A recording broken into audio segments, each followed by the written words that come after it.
friends, welcome back to the show. In today's video, we're at a local 55 and older manufactured community where we just finished installing and replacing a hot water heater, and it's all set and ready to go. But today's lesson, I'm going to show you how to install a thermal expansion safety bracket. Let's go.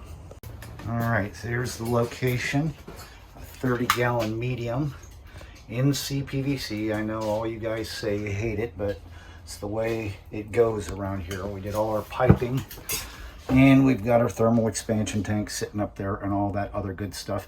Electric. We have not put water inside this tank yet. We have one final thing to do. I'm going to show you what that is. This recent last year, local municipalities have required us to pull permits and stuff when we're doing these water heaters these days, which means and requires us to bring everything up to code. And after this video, I'd like to hear comments down below and let me know if it's things that are needed and necessary up to code where you live. This here is what's called Quick Strap Universal Expansion Tank Mounting Bracket. You can see kind of the picture and stuff like that.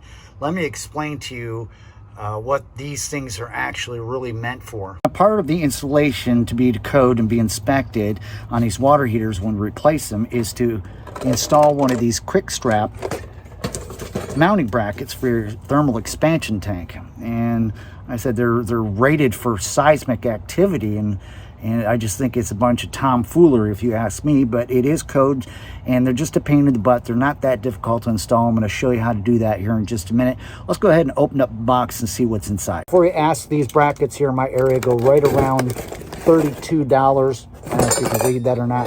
$32. Go ahead and open this up. And there's not a whole lot that's involved inside here, but at least you get a chance to see that way in case you end up having this part of installations, you know what we're talking about. Got a couple, look like hose clamp brackets, all right, as well as the bracket itself, which looks just like this. They also come equipped with 3 of these screws. I recommend to throw them out and use an anchor kit. There's your bracket, and here are your straps. Let's go to the water heater and I'll show you how to do this.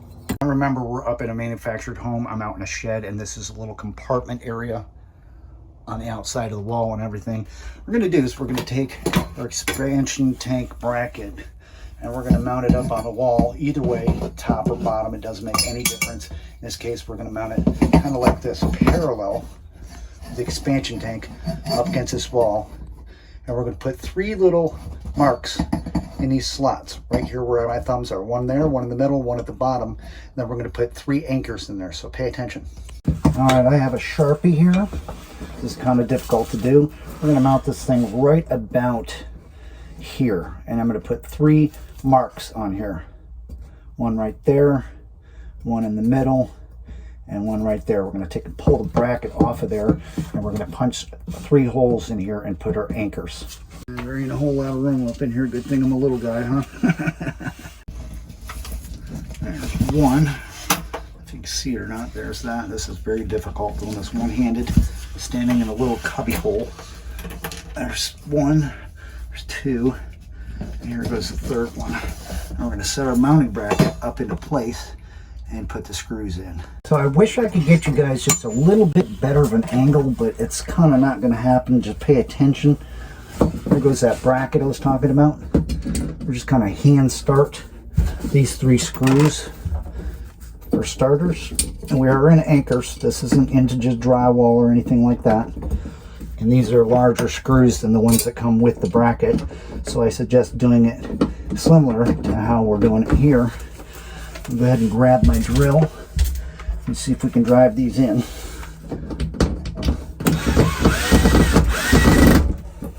There's 1, there's 2, and there's 3. And there's your bracket on the wall. We're going to go ahead and take these twist ties off these bands. Now there's 2 of these bands that come with this kit, and I'm going to show you how the fittings look and what you need to do to make this happen the proper way. And these are pretty long bands. See that? Almost look like hose clamps or clamps for a fern cone stuff. Well, the way they come out, you want to take and twist them back the opposite way from where they came. They were turned in from the factory, so they're like that. 2 of them. And they've got these little fittings on here And that's the same size as a 6-in-1 screwdriver, the large end. If you take the bits out of a 6-in-1 screwdriver, it's the size of the biggest socket, and I'll show you. This is what I'm talking about. See a 6-in-1 screwdriver? If you take the bits out, that's the small end. Take and flip it around, that's the larger end. And that's the size that's going to go ahead and fit on your driver nut. Let's go ahead and install these straps. All right, so watch carefully. Up here on this bracket, on this side and on this side, on the top and the bottom, there's little slots. Now watch what I do here.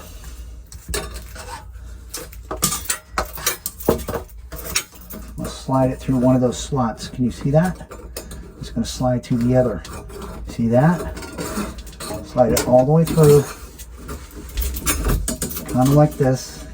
We'll show you the finished product up top. There's one of them. I've got one more strap that's got to go on there. And here it comes on the bottom end. This is very difficult, so be patient with me. And there goes the second one. Pull it all the way through. All the way through. So now I got both of those straps going through the slots on that bracket. All right, so pay attention closely. We're going to take our top strap, bring it around, leave that little nut in out position, slide this through. It's almost like a hose clamp. This is for the top part of the tank. We're going to do one at a time. And we're going to take that little nut and we're going to push it back towards the tank. Take our nut driver and we're going to go ahead and we're going to start tightening it down. And it engages just like a hose clamp. And remember, we're working with CPVC here, so you don't want to tighten this down so much that it bends that tank. This is just to assure that this thing doesn't move around in case we have seismic activity. See that? If you put too much pressure on that when working with CPVC, it'll start putting pressure on that thing, making it bend. So just snug. Do not over tighten it. Copper is a little bit easier to work with because you can snug them down easier. Copper isn't going to bend like that. Let's get that second strap on here now. All right, here we go with the second strap, which is going to strap around the bottom part of your thermal expansion tank.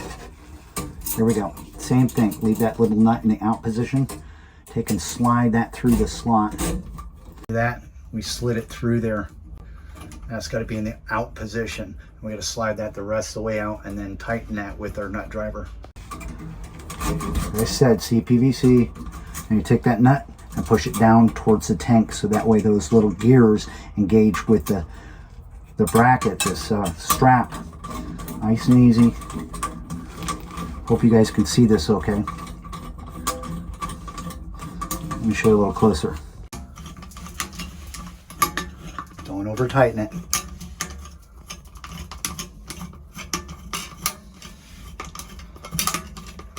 There we have it. Let's see our final product. There she is. That is the safety bracket for your thermal expansion tank, made by, what is the name brand on this? We'll look at the box here in just a minute. All right, pretty simple. Don't take a lot to do. And that's why they give you long straps so you can mount them a little further away. We didn't want to go to the back side there because it's been harder for me to get my drill and stuff in there. Or we could have done it over on this wall, either or. It gave us enough room for options. All right, let's talk about this for a minute. Like I said, when you're working with CPVC, do not over tighten those because it'll take and put pressure on that CPVC and start bending. You just want to snug it. Do not tighten that down knuckle tight. This product is made by Hold Rite. It's called a Quick Strap. And in this general area, like I said, these little kits come in right about $32, but we add this all in cost when it comes to the water heater. It's not a nickel and dime thing. It's a wartime material. It's a straight cost. So we add that on with the cost of the permit and everything else and the piping and stuff and give them one price. You know, so we're all up to code. We're in a pan. We've got our pressure relief going down underneath the home, and the pan is also has a drain going down underneath the home. And that is up to code when it comes to manufactured homes.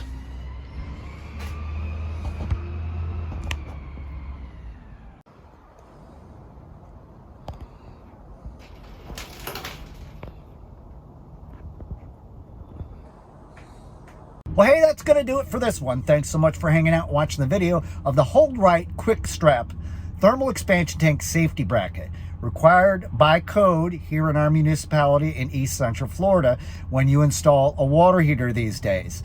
So get ready. If you guys haven't got this coming through your area, sooner or later it's probably going to be that. I'd love to hear down in the comments about some of the crazy codes that you have to follow when it comes to doing water heaters and stuff and pulling permits and all this other good stuff. Got any comments, questions, leave them down below, and don't forget to keep plumbing.